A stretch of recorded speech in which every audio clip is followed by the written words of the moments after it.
I am an artist born and raised in Nottingham, England. Growing up with a, to put it lightly, turbulent family life, the acts of viewing and creating art were my rock, and at times they were the only semblance of stability in my life. This led to me developing a great passion for the arts, especially visual art. So studying fine art at university felt like the most obvious and natural choice for me, which is how I ended up at the Birmingham School of Art. Whilst I'm beginning to find peace and stability, I still use the process of creating art and exhibiting my art to process trauma and emotions, and that is very evident in my practice. During my first year of study at the Birmingham School of Art, I made artwork that explored themes of patriarchy and girlhood, specifically the effects of patriarchal violence on my childhood. I worked with a variety of materials and techniques such as acrylic paints, oil pastels, embroidery, collage, applique, charcoal, and air drying clay to create both two-dimensional and three-dimensional pieces that combined cutesy, stereotypically girly imagery with elements of horror. I wanted to visually depict the way that my childhood was marred by patriarchal violence and almost the feeling that I'd lost my girlhood.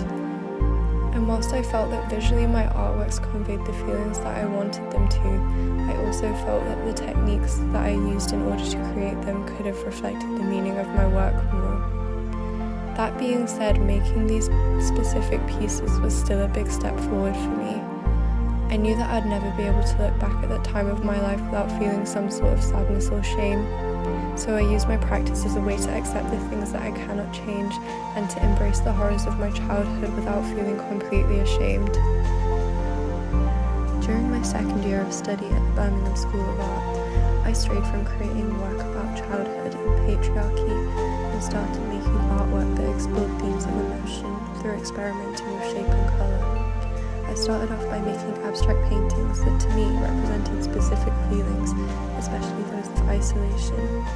During this time I did a lot of research into colour psychology and also found a really interesting research paper on two shapes nicknamed Kiki and Booba. It was found that the spiky shape and the sound of the word Kiki was associated with more intense feelings such as excitement and anger, whereas the rounder shape and the sound of the word Booba was associated with more subdued feelings such as sadness and boredom, and I was really interested to see if using colour palettes that contrasted with the feelings evoked by the shapes and paintings would have any impact on the automatic associations that the brain makes in terms of emotion. Whilst my practice had changed quite dramatically to what I was creating before, all of my work had and still has one thing in common, and that's contrast. I've always been fascinated by contrast in art, whether that be through contrast in feelings evoked, contrast in colour, or contrast in texture. Currently, during my third and final year of study, I've sort of gone back to my roots and have started to make work about the effects of childhood trauma on memory. But unlike during my first year of university, I feel like I've finally managed to capture what I couldn't quite before.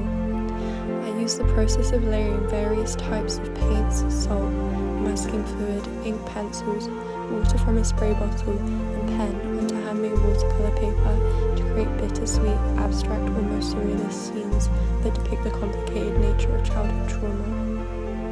These techniques and materials are an integral part of my practice as I use the process of layering and taking away from the painting to create a physical manifestation of the depth and complexity of childhood trauma and its effects on memory, and use techniques such as sprinkling salt onto wet watercolour paint and spraying ink pencil with water to create blurred and distorted images that depict the way in which memories change and morph over time in ways that are out of our control.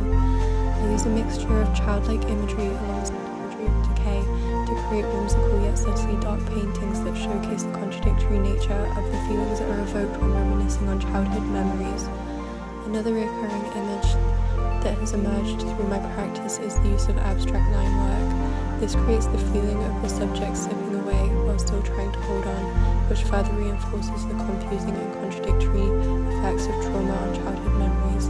Through developing my practice this year, I feel like I've found my niche and plan to continue exploring themes of childhood